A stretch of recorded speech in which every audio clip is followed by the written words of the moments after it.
CUET exam दे रहे हो ना भाई। सोचो आपने पूरे साल मेहनत करी, आराम से मॉक टेस्ट दिए, टेस्ट लगाए, पीवाईक्यू सॉल्व किए, एग्जाम दे के दिन अच्छे से पढ़ के नाइट शिफ्ट लगा के एग्जाम देने भी गए और एग्जाम बहुत अच्छा गया। बट आपने सोचा कि भाई अब तो मेरी जो रैंक है वो टॉप रैंकर्स के साथ होगी, मेरी पोस्टर्स लगेंगे, मेरी होल्डिंग्स बनेंगी, ठीक है भाई।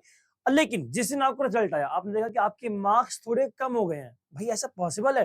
भाई बिल्कुल पॉसिबल है, क्योंकि एनटीए हो चाहे कोई भी एजेंसी हो, इस एग्जाम में जिसमें डिफरेंट डिफरेंट स्टेट्स में आपके एग्जाम होते हैं, यहाँ पे एक गेम चेंजिंग मूवमेंट प्ले करता है, गेम चेंजिंग रोल प्ले करता है आपका नॉर्मलाइजेशन, सामान्यकरण। भैया ये कौन सी बल्ला भाई। देखो आप लोगों को पता है कि आपके जो सीयूईटी के एग्जाम्स है मल्टीपल शिफ्ट्स में मल्टीपल डेज में हो रहे हैं। किसी का फर्स्ट शिफ्ट, किसी का सेकंड शिफ्ट, और एक दिन सबके एग्जाम नहीं है। किसी का ज्योग्राफी 3 तारीख को, किसी का 4 तारीख को। मैं एग्जाम्पल दे रहा हूँ भाई, किसी का 13 तारीख को ज्योग्राफी का होगा, किसी का 15 तारीख को है, किसी का 17 तारीख को, यानी कि multiple days, multiple exams, multiple students. जब इतने सारे स्टूडेंट्स एक एग्जाम को मल्टीपल डेज में दे रहे हैं तो क्या आपको नहीं लगता किसी एग्जाम में जो एग्जाम का लेवल है वो हार्ड हो जाएगा और किसी में इजी। अब भैया ये तो अनफेयर है। अगर मान लो आपके एग्जाम में हार्ड शिफ्ट आ गया तो आप क्या बोलोगे? भैया ये तो गलत बात है ना यार, जो कल एग्जाम हुआ था वो तो इजी आया था, हमारा एग्जाम मुश्किल कर दिया, हमारे साथ अनफेयर हुआ है। तो एनटीए इन एलिगेशंस को अपने ऊपर ना लेने के लिए, सीयूईटी अपने ऊपर इन एलिगेशंस को ना लेने के लिए इस प्रोसेस को अप्लाई करती है। अब भैया नॉर्मलाइजेशन है क्या? तो देखो भैया, अगर मैं बात करूं नॉर्मलाइजेशन की, तो ये क्या है? ये इंश्योर करता है कि एग्जाम जो आपका हुआ है वो फेयर हो, उसमें फेयरनेस हो, क्योंकि मल्टीपल शिफ्ट्स आपकी हो रही है, डिफरेंट क्वेश्चन पेपर्स आपके बन रहे हैं, और पॉसिबिलिटी 100% इस चीज की होती है कोई ना कोई आपका क्वेश्चन पेपर जो है वो टफ बन जाएगा। और उसमें बच्चे ये ना बोल पाए हमारा एग्जाम टफ था, हमारे मार्क्स कम आ गए, हमारे साथ अनफेयर हुआ। इसीलिए जो ये है, डिफिकल्टी लेवल को मैच करने के लिए क्या करते हैं भैया, नॉर्मलाइजेशन के प्रोसेस को ये लोग अप्लाई करते हैं। कैसे करते हैं? अगर मैं फॉर्मूला की बात करूं भाई, देखो रिटर्न तो ये है, क्या लिखा है भाई, कैसे अप्लाई होता है? पहले तो आपकी परसेंटाइल कैलकुलेट होती है, हर शिफ्ट में हर एग्जाम सेंटर की आपके एक बार कैलकुलेट होगी आपकी परसेंटाइल। जो आपका रॉ स्कोर बनता है उसको कन्वर्ट करते हैं भैया परसेंटाइल में। कैसे करते हैं, कैसे होता है भाई, कौन सा फॉर्मूला अप्लाई होता है? तो उसमें फॉर्मूला आपका अप्लाई होता है ये वाला, number of candidates who scored less than you, और जितने आपके हैं उतने same, upon total number of candidates at that shift. उस शिफ्ट में कितने बच्चे थे उसको मल्टीप्लाई कर दो 100 से। अब ये आपको करने बैठना है क्या? ना ना ना ना, अरे ना ना ना ना, आपको ये सब नहीं करना भाई। आपके लिए काम करेगा आपका एनटीए, ठीक है। आपका एक बार उन्होंने परसेंटाइल कैलकुलेट कर दिया, इसके बाद वो लोग आपका इक्वल कंपैरिजन करेंगे। किस चीज का कंपैरिजन करेंगे? आपके स्कोर्स का, डिफरेंट डिफरेंट शिफ्ट्स में कितना स्कोर किस बच्चे का रहा। मान लो आपको एक एग्जांपल देता हूं, ठीक है, एक एग्जांपल आपको अब मैं देता हूं, ठीक है। मान लो एक शिफ्ट आपकी होगी मॉर्निंग की, ठीक है। अब इस शिफ्ट में कितने बच्चे थे? इसमें तो 15,000 बच्चों ने एग्जाम दिया। एक शिफ्ट हुई सेकंड, यहां लिख दो तो फर्स्ट, ये हो गया आपकी सेकंड शिफ्ट, इसमें एग्जाम दिया आपके 12,000 बच्चों ने, ठीक है। एक और शिफ्ट हुई आपकी थर्ड, इसमें एग्जाम दिया आपके कितने बच्चों ने? इसमें एग्जाम दिया आपका 10,000 बच्चों ने, ठीक है।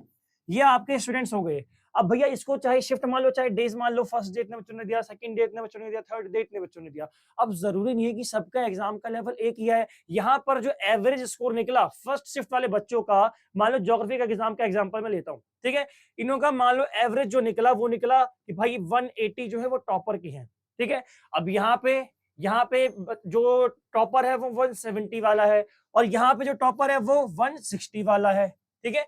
अब इससे क्या पता चल रहा है? अगर एवरेज स्कोर इसके आसपास आ रहा है, टॉपर का स्कोर इतना आ रहा है, इतना आ रहा है, टॉपर का यहाँ पर इतना, टॉपर का यहाँ पर, और मैं देखो एवरेज स्कोर, अब एक बच्चा जिसने 150 यहाँ भी स्कोर किया है, एक बच्चा जिसने 150 यहाँ स्कोर किया, और एक बच्चा जिसने 150 यहाँ स्कोर किया है। अब आपको लग रहा होगा कि भैया अगर 150 150 150 किया तो तीनों बच्चों क्या आएंगे? 150 मार्क्स आएंगे, बट ऐसा नहीं है। रुको जरा, सब्र करो, एंटी नॉर्मलाइजेशन लेके यहाँ पे आ जाएगा। और कैसे आएगा? यहाँ पे आपका एग्जाम का डिफिकल्टी लेवल देखा जाएगा, ठीक है। मान लो ये वाला जो एग्जाम था ये सबसे डिफिकल्ट था। सबसे डिफिकल्ट कौन सा था? आपका थर्ड एग्जाम, जो थर्ड शिफ्ट का एग्जाम था सबसे डिफिकल्ट, ठीक है। जो सेकंड शिफ्ट वाला था ये था आपका मॉडरेट लेवल का। अब ये आपको पता नहीं चलेगा भैया, ये निकालेंगे एनटीए वाले खुद। और ये जो था ये था इजी लेवल का। अब जो इजी था यहाँ पे बच्चों ने ज्यादा स्कोर किया, जो मॉडरेट था वहां पे बच्चों ने एवरेज स्कोर किया, और जो एग्जाम आपका टफ था, जो डिफिकल्ट था, वहां पे बच्चों ने बहुत कम स्कोर किया और टॉपर के मार्क्स से बहुत कम आए। अब भैया यहाँ पे ये लोग एडजस्ट करेंगे मार्क्स को, ठीक है? जिसके ज़्यादा हैं, उसके कम भी हो सकते हैं और जिसके कम हैं, उसके बढ़ भी सकते हैं। यानी कि भैया जिनका एग्ज़ाम का लेवल डिफ़िकल्ट था, अब मैं एवरेज करने के लिए इनमें +5 कर देता हूँ, ठीक है?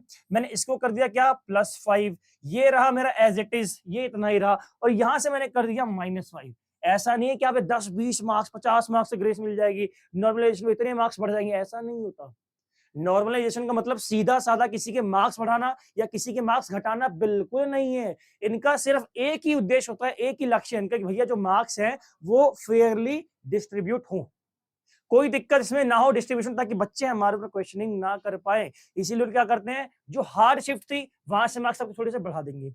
जो मॉडरेट था उसमें 1-2 मार्क्स बढ़ सकते हैं, या तो वो मॉडरेट लेवल को उतना ही रखेंगे। और जो आपका एग्जाम का लेवल इजी था, वहां पे बच्चों के मार्क्स थोड़े कम हो जाएंगे। यानी कि यहाँ जो बच्चा 150 ला रहा था, इसके मार्क्स 145 हो सकते हैं। और यहाँ जो 150 ला रहा था, इसके मार्क्स हो सकते हैं 150 ही रहे। बट यहाँ पे जो 150 ला रहा था, इसके मार्क्स कितने हो जाएंगे, 155।